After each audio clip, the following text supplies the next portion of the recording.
Now, you're very keen on holism, I know. Yeah. Holism is a word that I associate with General Jan Smuts. Yeah. What does holism mean to you?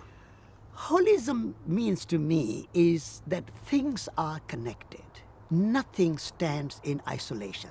So when you look at a tree, you don't just look at a tree. You know the tree exists only because there is a soil. Tree exists only because there's a sunshine. Tree exists only because there is air. So many things make the tree.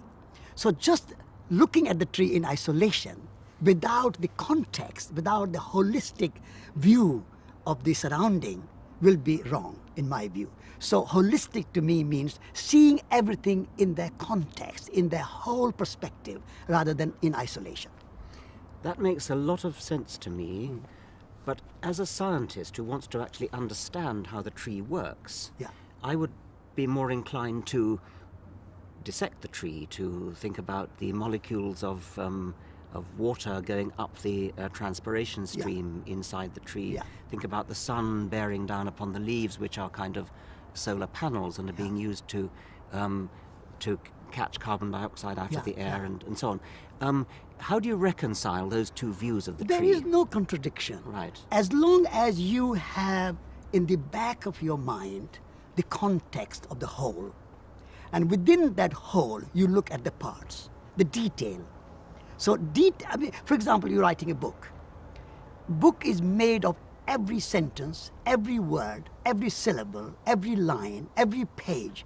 But page is not the book. You have to see the book in the context. But you cannot see the book in the context without reading the page. You cannot read the page without reading the sentence. You cannot read the sentence without reading the words. So details are important, but they are only important within the context of the whole. So if people don't take the holistic perspective and only reduce the book to a page or to a title, then that I would say is wrong. But if the title is to understand the whole, then that reducing the science to its particulars will be useful. So in my view, there is no contradiction. Right. I would think I'd put exactly the same thing, but I'd probably use the word hierarchy and say that there is a hierarchy of units within units within units. Yeah. And in order to understand something, at any given level, there's no point going too far down into the details. Yeah. So if you're, say, trying to understand how a computer works, for example, Yeah. you know that the computer actually consists of integrated circuits, transistors, and so on, Yeah. but it doesn't really help you. What you do is you think in terms of large units of software interacting with each other, Yeah. whereas if you're an engineer who's trying to repair the computer, Yeah. well, if you're trying to repair the computer, you might well actually take out a whole integrated circuit board, in fact. Yeah. But finally, you would agree that you can reduce it down to ones and noughts, high voltage, low voltage states in a whole lot of integrated circuits. Yeah. So that there is an explanation at all levels, but we have to think hierarchically. I would not think hierarchically. I would think more in terms of network. So things are not higher or lower, but they are spread like a network. So when I say holistically, network is a good example for that, because one unit will not stand by itself, because it will fall down, it will break down. So in the same way, for example, if you take the tree, as I said in the example, tree is made of this network of elements which make the tree. If you take the sun away, the water away, the soil away, the gardener away, the forester away, there will be no tree. Tree is made of so many other elements which are not tree.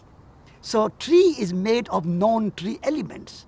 And that's why holistic view of the world is a kind of context within which particular detail, particular aspect you can understand better. Yeah. Otherwise you are working. Why we have in the world today so much trouble? Because we forget the context. And we just take one issue and just tackle that single issue as if everything else is irrelevant. And this is why I think we have many more social crises, political crises. For example, in politics, we take just the terrorism as a separate element without seeing the context, or we see poverty as a separate element without seeing the context. So without the context, text does not mean anything. Text needs context. Okay. Yeah.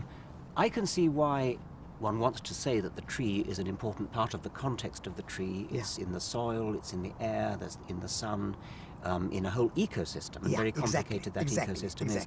I'm not sure it's helpful to say that that's all part of the tree, however. I mean, that, to me, that's a slight misuse of language, because although the tree is sitting in a context, which is an ecological context and a soil context and so on, it's not actually part of the tree. You wanted to reserve the word tree for the wooden thing which has roots in the ground and has leaves at the top and is planted in the ground. Yeah, but that's too simplistic.